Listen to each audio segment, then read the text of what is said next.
Hello Gemini, this is your reading for the month of September. Let's check आपका सितंबर का month कैसा रहने वाला है. आई होप सितंबर में आपको बहुत सारी खुशियाँ मिलें और आपकी सारी विशेज़, सारी मनोकामनाएं पूरी हो.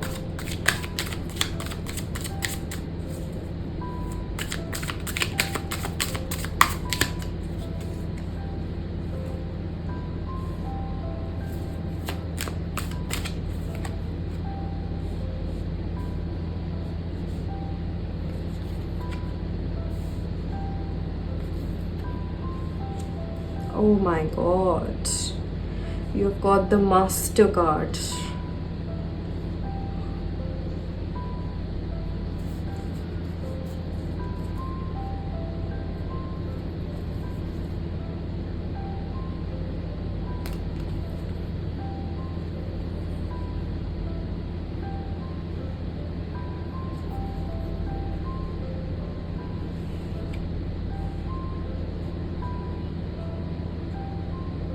तो सितंबर के फर्स्ट वीक के लिए आपके पास मेजर अरकाना आया है. ठीक है, मेजर अरकाना का कार्ड आपको चेंज का कार्ड बेसिकली ये बता रहा है कि आपको ना अपने माइंडसेट को चेंज करने की ज़रूरत होगी in the first week of September. आपको थोड़ा सा फ्लेक्सिबल बनना पड़ेगा. बहुत सारी चीज़ों को आपको एक्सेप्ट करना सीखना पड़ेगा जो आप नहीं करते हो. कहीं ना कहीं आपको भी पता है कि वो चीज़ें आपको एक्सेप्ट करनी चाहिए जो आप नहीं करते, मगर वो आपका एक माइंडसेट है कि नहीं, ये चीज़ मैं एक्सेप्ट कर ही नहीं सकती या कर ही नहीं सकता. तो आपको अपने माइंडसेट को यहाँ पर चेंज करने की ज़रूरत है.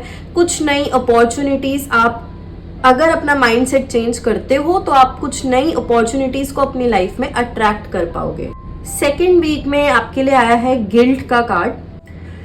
यहाँ पर सेकेंड वीक में आपके पास एक बहुत ही बेहतरीन मौका आ रहा है कि आप अपनी स्पिरिचुअल ट्रांसफॉर्मेशन करवा सकते हैं. आप स्पिरिचुअलिटी के पाथ पर जा सकते हैं, पर वहाँ जाने से पहले आपको अपने जितने भी आपके दिमाग में गिल्ट है ना, जितने भी आपको लगता है कि मैंने ये चीज़ गलत कर दी, मैंने वो चीज़ गलत कर दी, ऐसा नहीं होना चाहिए था, वैसा नहीं होना चाहिए था, वो आप ना वहीं पर स्टक हो.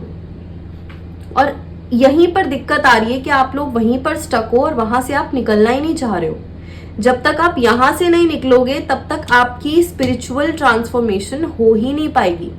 और ट्रस्ट मी, अगर एक बार आप इस स्पिरिचुअलिटी के पाथ पर आ जाओगे तो आपको, जो मैंने आपको यहाँ पर भी बोला कि आपको अपने माइंड सेट को बदलना है, यहाँ पर भी गिल्ट कार्ड बेसिकली यही बता रहा है कि आपके माइंड में ना बहुत सारे नेगेटिव थॉट्स हैं. और सेकेंड वीक ऑफ सितंबर में आपके पास मौका आएगा कि आप स्पिरिचुअलिटी के अपने दरवाजे को खोल पाओ. ठीक है, आपके पास वो इंट्यूशन पावर आएगी, वो सब आएगा. बस ये आप पर डिपेंड करता है कि आप उसको एक्सेप्ट कर रहे हो या आप उसको इग्नोर कर रहे हो.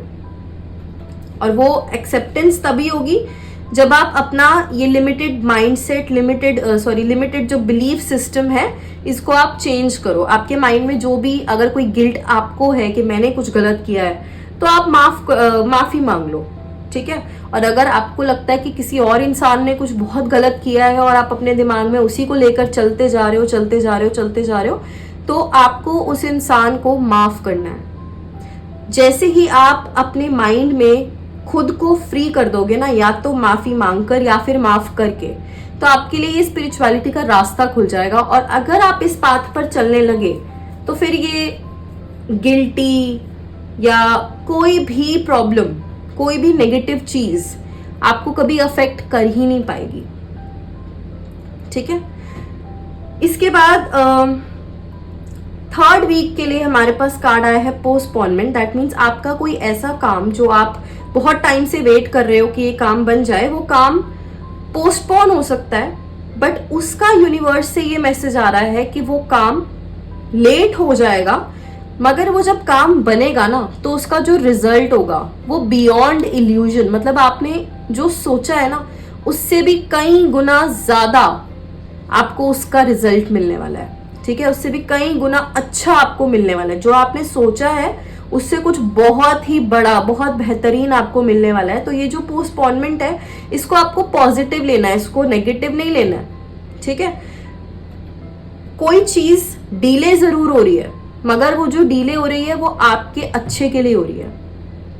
हो सकता था अगर ये काम अभी हो जाता तो शायद आपको आपकी मेहनत का वो पूरा फल ना मिल पाता जो थोड़े टाइम बाद मिलेगा। तो आपको 3rd वीक में पेशेंस रखने का मैसेज आ रहा है कि आपको पेशेंस रखनी है, जितना हो सके उतनी पेशेंस रखो और अपने माइंड को पॉजिटिव बनाओ।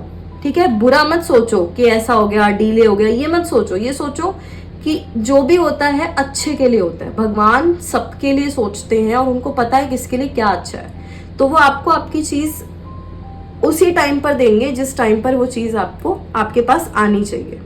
ठीक है, उसके बाद 4th वीक तो आपका एपिक रहने वाला है, मैं यही बोल सकती हूँ।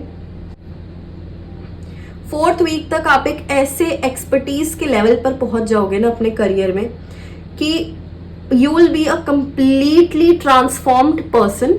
ठीक है, आप एक बहुत नॉलेजेबल इंडिविजुअल बन जाओगे, आपके पास काफी एक्सपीरियंस होगा और इतना एक्सपीरियंस होगा कि आप दूसरों को भी गाइड कर पाओगे, दूसरों को भी लीड कर पाओगे, उनको उनकी लाइफ के बहुत सारे प्रॉब्लम्स का सल्यूशन दे पाओगे। ठीक है, और आप ऐसे बन जाओगे, आप एक रोल मॉडल बन जाओगे दूसरों के लिए। और दूसरों के लिए रोल मॉडल ऐसे बनोगे कि आप लोगों में एक वो क्षमता होगी कि चाहे लाइफ में जितने मर्जी चैलेंजेस आ जाएं, उन चैलेंजेस को आप बहुत कामली, बहुत पीसफुली आप उनको फेस करते हो और उनसे आप निकल जाते हो। अब ये जो फेज है ना, ये तभी आएगा जब आप इस फेज से निकलोगे, जब आप अपने गिल्ट को अपने दिमाग से निकालोगे, स्पिरिचुअलिटी का दरवाजा खोलोगे। ठीक है, ये जो पोस्टपोन हो रही है चीजें, इसको नेगेटिव ना लेकर पॉजिटिव लोगे, तो अपने आप ही आप एक ट्रांसफॉर्म्ड इंडिविजुअल बन जाओगे जिसको जो सबको इंस्पायर करेगा। और 4th वीक तक आते आते आपके और आपकी पार्टनर की जितने भी ईगो क्लैशेस होते थे ना, वो सारे खत्म हो जाएंगे और एक बहुत ही डीप ट्रस्ट वाली रिलेशनशिप बनने वाली है, जिसमें आप दोनों एक दूसरे पर काफी ज्यादा ट्रस्ट करते हो। जो एक मेन पिलर होता है रिलेशनशिप का, वो आपकी रिलेशनशिप में आ जाएगा। आप में एक फाइनेंशियल रिस्पॉन्सिबिलिटी आ जाएगी, आपको समझ आ जाएगा कि अपने फाइनेंसेस को कैसे मैनेज करना है, कितना कहाँ पर लगाना है, इन्वेस्ट करना है कि नहीं करना। ये सब आपके पास इतनी नॉलेज होगी कि इनफैक्ट दूसरे लोग भी आकर आपसे ये नॉलेज लेना चाहेंगे। तो ओवरऑल ना आपके लिए जो सितंबर का मंथ है वो एक ट्रांसफॉर्मेशन पीरियड है। अगर तो आप इस चीज को समझकर उस ट्रांसफॉर्मेशन को होने देते हो, ठीक है, और पॉजिटिव रहते हो इस पूरे टाइम में, तो फिर तो आप एक ऐसे मुकाम तक पहुंच जाओगे कि आप खुद पर प्राउड फील करोगे सितंबर के एंड तक। बट अगर आप इसमें कुछ भी प्रॉब्लम्स खुद से लाओगे या ये सब होने नहीं दोगे, ठीक है, बहुत क्योस करोगे या परेशान हो जाओगे, तो फिर आप यहाँ तक तो पहुंचोगे बट अभी नहीं पहुंचोगे, फिर वक्त लगेगा। तो ये आप पर है कि आपको कितने टाइम में यहाँ तक पहुंचना है, यहाँ तक पहुंचना भी है कि नहीं पहुंचना। इसके लिए बस आप अपने आप को सही करो, अपने माइंडसेट को सही करो और आपका सब कुछ फिर सेट हो जाएगा। ठीक है, so that's it for you. I hope आपके साथ ये रीडिंग रेजोनेट हो। I will meet you in the next reading. Till then, bye bye.